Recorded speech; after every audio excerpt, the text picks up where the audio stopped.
Mon grand-père était céramiste. Enfin, plus précisément, il était surtout prof de céramique, mais il avait quand même sa pratique à côté avec son associé où il faisait des anamorphoses, des fresques murales.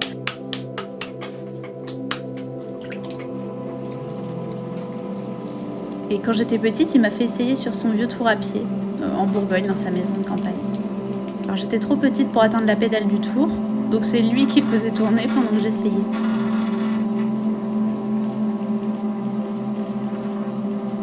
J'étais trop jeune pour m'en souvenir, mais je sais que ça a été quand même mon tout premier contact avec ce qui est aujourd'hui ma passion.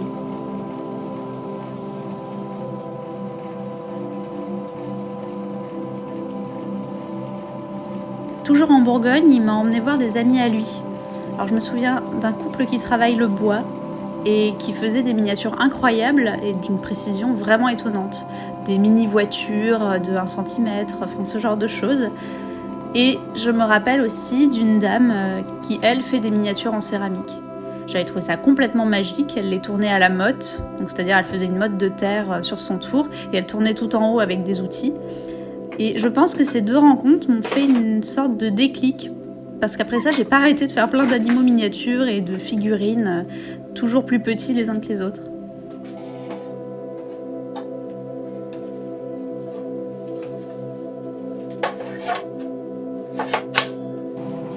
Et bien plus tard, mon grand-père m'a donné un tour et ses vieux outils pour tournasser que j'utilise encore aujourd'hui. D'ailleurs, ils sont gravés avec ses initiales DV, Daniel Vivien. Et c'est touchant parce que j'ai un peu toutes sortes d'outils, des neufs que je récupère ou que j'achète, mais aussi des très très anciens et surtout de famille, donc qui ont plus de 60 ans quoi.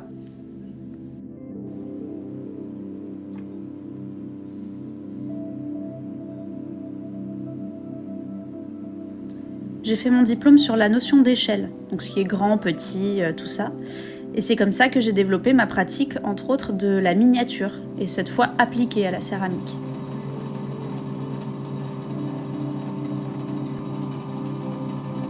Comme ça ne s'enseigne pas, en tout cas pas encore, j'ai dû trouver ma propre technique de tournage pour en faire des toujours de plus en plus petites et pousser à l'extrême un peu ce défi que je m'étais lancé.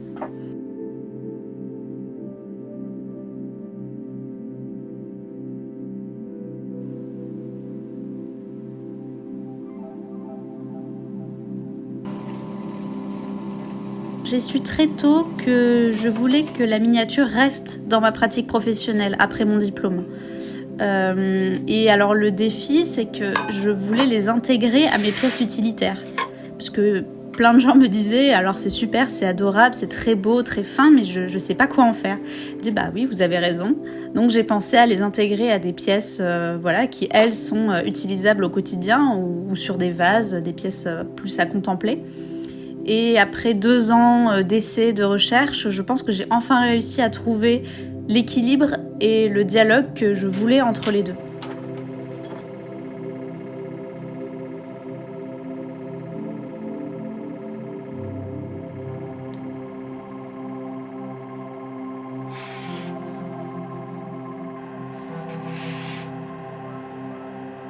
Que ce soit la miniature ou la cristallisation, quelque part c'est un peu pareil pour moi.